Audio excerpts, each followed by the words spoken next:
Good morning and welcome to SimWorld Today, April 17th edition. The play-in games are in the rearview mirror, which means we are officially on to postseason SWBA basketball. So I have to bring on the man in Texas because we got a lot of Texas things to talk about. One, Ricky Blaze. Good morning, Rick. How are you?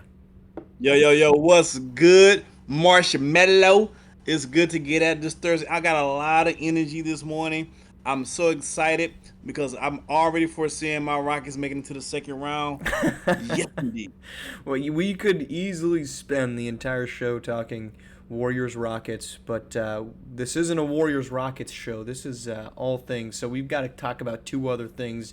We'll get to the Rockets, but I want to start still in Texas, where I want to talk about Nico Harrison's press conference yesterday, which was anything but good, I would say.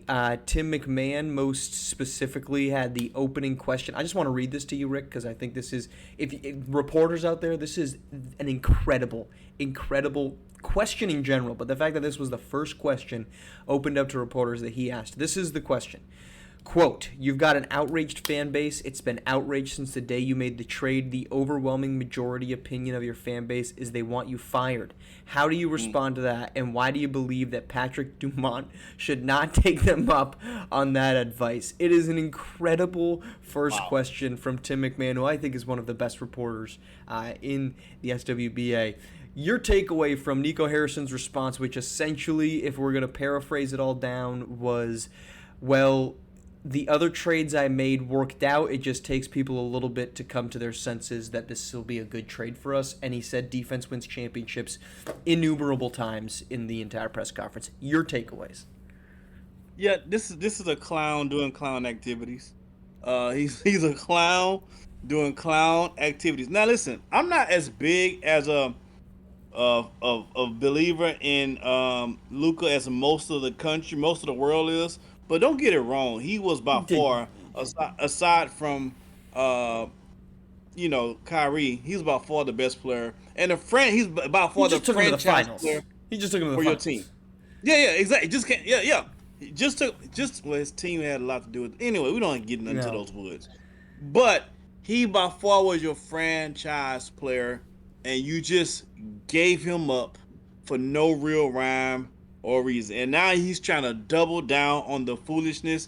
He should have had a gag order. But shout out to the media in Dallas. That lets you know the pulse of where the city is behind or not being behind this guy. And the owner, whether he wants to or not, is not going to have any other choice but to can this guy at the end of the season. It feels like he has to, and this is an organization that is He actually has to. not allowed. I think the news that I've heard is that they didn't allow people to record the press conferences previously, so they could control the things going out. Which that's not a good sign if you're trying to control the media and the narrative, and they've done a poor job of doing that. But the fact that he sits here, you used a comment. I'm not going to reuse the phrase. I'll ask you not to either. But you made a comment about the leash that John Morant has been given, and his reaction to it. And the same leash has been given to Nico in his own mind, in that he was so emboldened by these other two trades that he made for Kyrie Irving, who nobody wanted. I mean, he got that trade for Kyrie not because people didn't like it because it was a bad trade. They didn't like it because Kyrie up until that point had just been chaos. Kyrie kind of came together. And the other trade was trading for freaking PJ Washington and Daniel Gafford. Two guys that are the trades were questionable because of what you gave up draft capital wise. Yeah, it ended up helping you get to the finals, but the question mark still remained. So he became emboldened by these trades that were for all accounts mid-tier level trades, to the point that he's thought, I'm unbeatable, right? If you ever gambled, right? And I'm not saying gamble, please gamble responsibly. You ever gamble, you get one right, and you're like, oh my god, I'm good at this. And then you get another one right. You pick two upsets, and you're like, holy cow, I see this world differently. So what do? You take all your winnings, maybe a little bit more than you should, and you put it on something else because you think you've got it figured out, only to get slapped in the face and say, no, you just managed to do it right twice. And that's what Nico Harrison did, is he got two trades right, and he thought, well, then I'm the best at this. They won't see this coming. And I don't need to go down the route of They sure won't. They sure no, won't. no, They sure didn't. they did not see it coming, and It seems, from what I heard from the podcast Hoop Collective, Tim McMahon said there's a divide, there's a schism or a chasm now between Dirk Nowitzki and the organization. That's not a good thing. I think we'll learn more about that here in the next couple hours. But the fact he was emboldened by trades that nobody thought would work, and they did, so that he thought he could make this type of a big deal, and it simply was the wrong big deal. I don't care. I'm never going to believe, Rick, that this was the right trade. Honestly, even if the Mavs won a championship next season, they're not going to. Even if they did, I will never believe this was the right trade to get rid of a 25-year-old Luka Doncic in favor of a 30-something-year-old Anthony Davis. I will never believe it. I don't have a rebuttal for that. I agree 1,000%. Again, he's following on the sword. He's trying not to follow on the sword, but he's out of here. He's out of here at the end of the season. Mark my words. Here's a conspiracy theory for you. I think this is I don't actually think, but I can be convinced that it's true. An inside job between Nico Harrison and Rob Pelinka, where Nico Harrison spoon feeds the Lakers a superstar, gets himself fired, and then goes and works for the Lakers. Gets hired by his good friend Rob Pelinka. Because if Rob Pelinka is unfireable at this point in Los Angeles, it is a conspiracy theory that I have not. I like where you're going with that. I haven't unveiled it until this exact moment because I didn't know how much I wanted to, and I probably could have saved it for my podcast. Maybe we'll do it again. But I honestly think that could happen. And the Lakers aren't going to say that's a bad thing. If he comes on as an assistant GM or basketball operations general manager of some kind, put a fancy title on it, you get Luka to an inside job to get Luka to Los Angeles. I think it's maybe even I can even see it go a bit further. A promise to take Pelinka's spot in a few years when he gets ready. You know what I mean? I'm just saying. It feels like that could be it. That ain't bad, Morris. That's not bad, man. That's my conspiracy. I'm picking up what you're putting down. That's not bad. Okay, well, we're about to get really not on the same page because the Golden State Warriors took down the Memphis Grizzlies in the 7-8 play-in game, which lines them up for a matchup with your Houston Rockets, a 2-7 matchup. The Warriors, who are a veteran squad who's trying to make one last charge for it against a team that is, I don't think it's questionable, the most impressive season of any young team this year, the most impressive season this year of all the teams in the SWBA, with the Rockets as the 2 seed. Your thoughts on what should be a very entertaining season and the rekindling of a rivalry that on the Houston side features nobody from the original version of it? Yeah.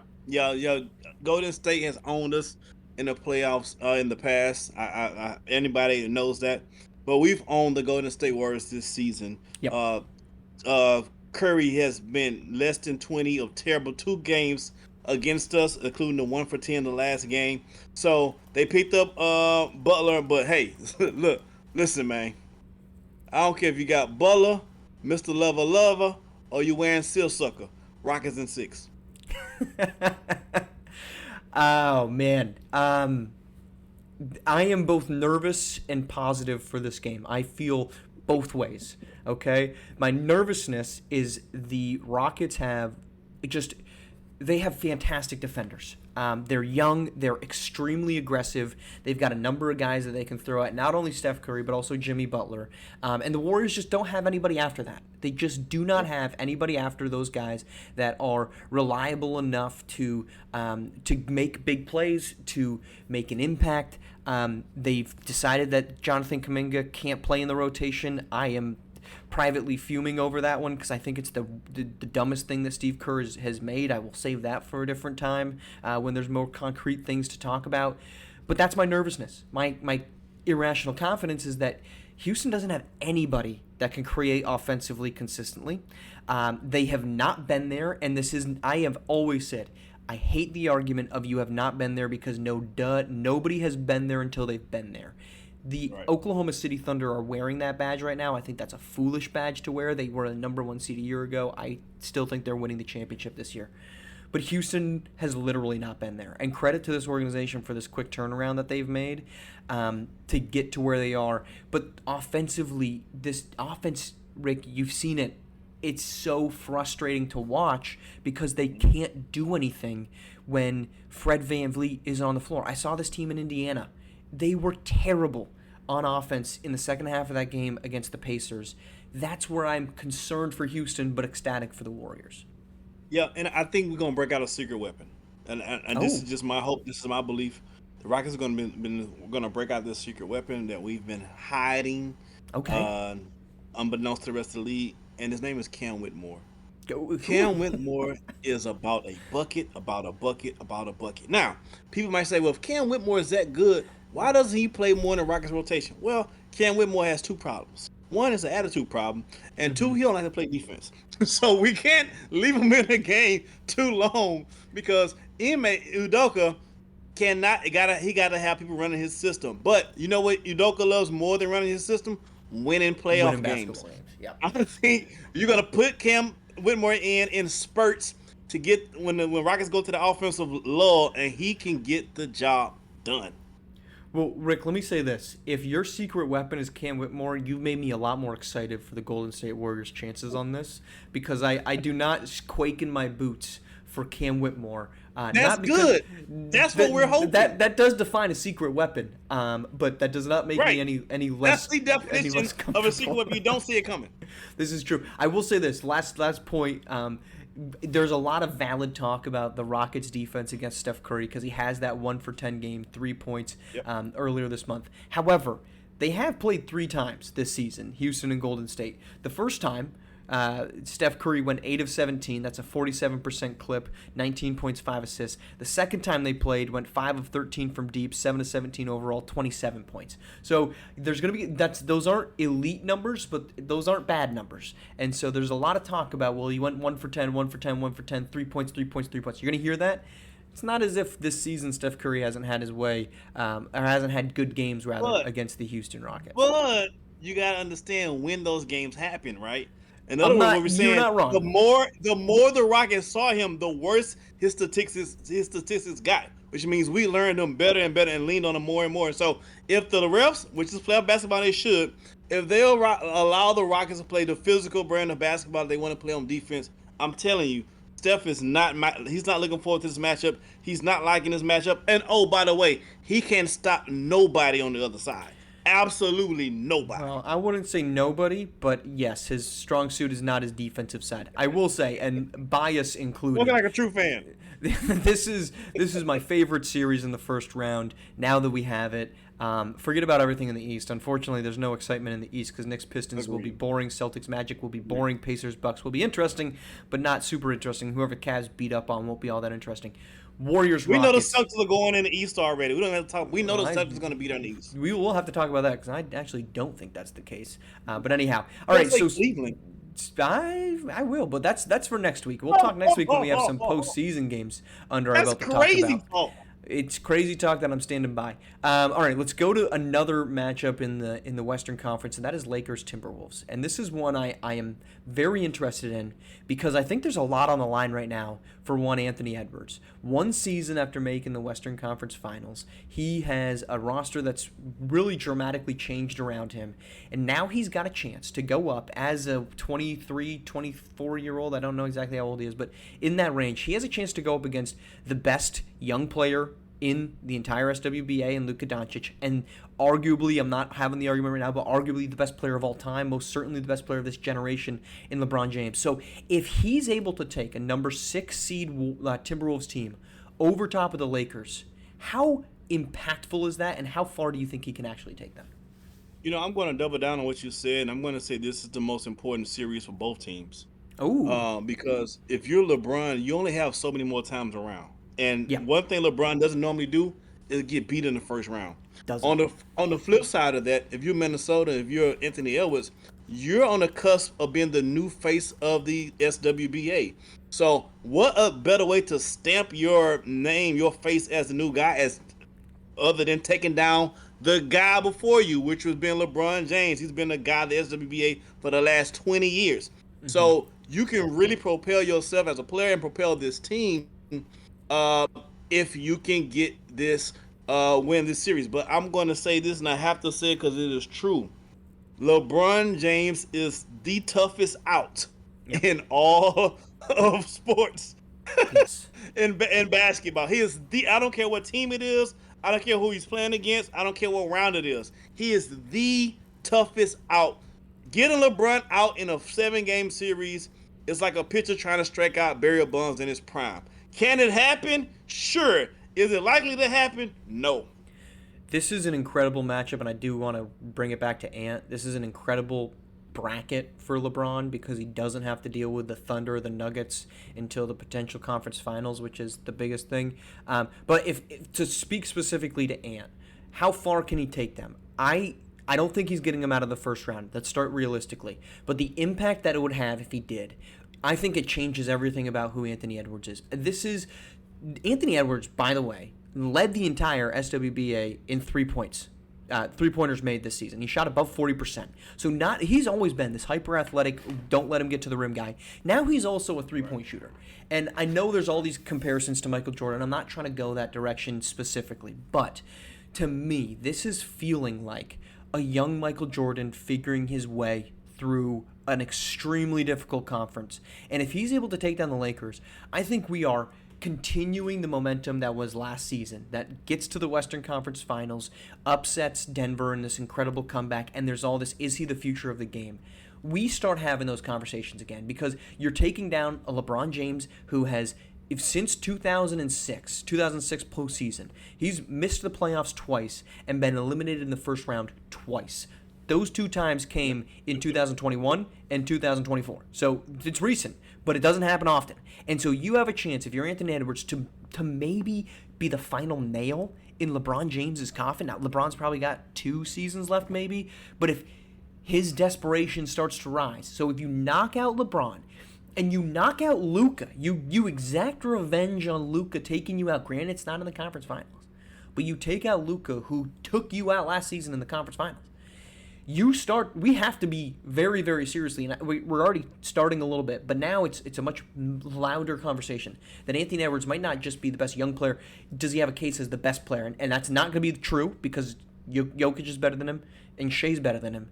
But he's entering that territory single-handedly because he does not have the type of supporting cast in Minnesota, certainly that Shea has in Oklahoma City, and arguably not even what Jokic has in Denver. Agree. And this team, I would say, is not even better, in my opinion, than last year's Minnesota team. I think the last year's team was a better overall team than this team here. 100%. So he's going into it not even with his best squad. The Michael Jordan talks are kind of crazy, but to kind of go along that line, he's missing his Scottie Pippen still. He is. His projection is looking like how early Jordan was. Hey, I'm dominating, but my team is still losing. I can't beat the Pistons. Right, I can't get past certain playoff teams because I'm dominating, but my team is still losing. It's not until he gets his Pippen, where you can start to see the elevation of the T-Wolves and Anthony Edwards. If I'm the T-Wolves organization, I'm doing whatever I can to get him his Pippen because we have a chance to do something special for a very, very long time. The Chicago Bulls was irrelevant before Michael Jordan came. He made them irrelevant. Yeah, I'm definitely not saying he's Michael Jordan, but there was like a lot of talk about it last season when they made that run. He has a pathway that looks similar. The pathway is there, yes, but they do need another piece. But if he can do that without a dominant second piece against a LeBron still being great and in his prime Luka, that is a massive check mark on a resume that is quickly growing. All right, that is our show. I'm sorry, real quick. I think beating the Lakers first round this year, it would be bigger than anything they did last season, and they went further last season. I think the statement they did come back from 20 points in the second half against the defending champions, Rick. The statement will be bigger to beat LeBron and Luka and the Lakers. You got to think about all you're beating. You beating the lure of LeBron, the excitement of Luka, and the lure of the Los Angeles Lakers as the Minnesota Timberwolves. That's bigger than anything they did last season. Can I piss some people off by this response? Do you mind? Go ahead. I think it's going to be bigger to the people that, I'm trying to say this delicately, but I don't think I can, that don't really pay attention to the league as a whole. It's going to be bigger to the people that think LeBron and the Lakers and Luka are the biggest thing of all time. I don't think it's going to be as big to the people, and this sounds very pat myself on the back, and I should apologize for it. I'm not going to, but coming back from 20 points down to the defending champions I think they were on the road last season, or no, they were at home, but doesn't matter. The fact that they came back from 20 points down in Game 7 against Nikola Jokic and the defending champions, that's actually bigger. But to your point, the fact that it's LeBron, Lakers, and Luka, that's going to appear bigger to people that are just paying attention to the big marks. Is that a fair assessment? That's more than fair. Yeah. And I think, well, let me ask you this.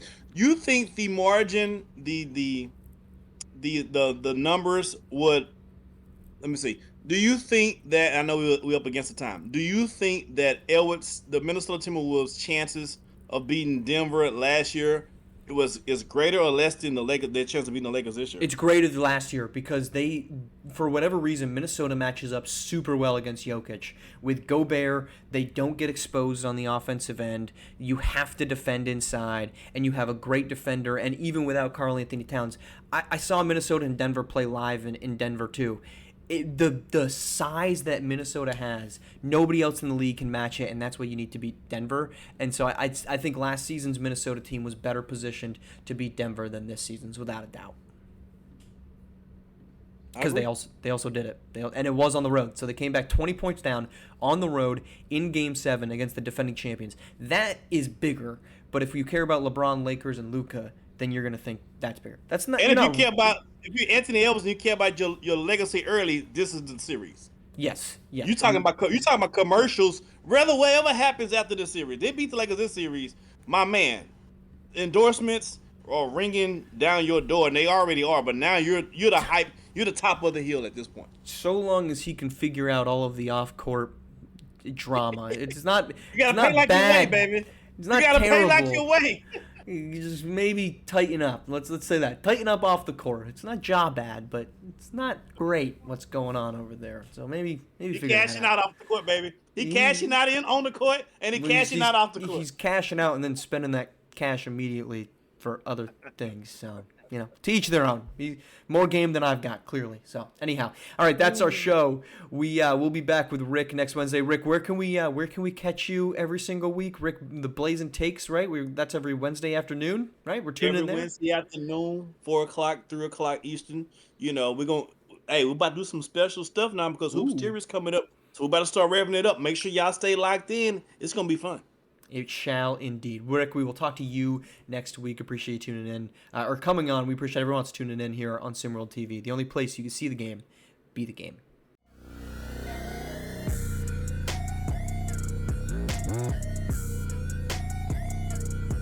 Mm-hmm.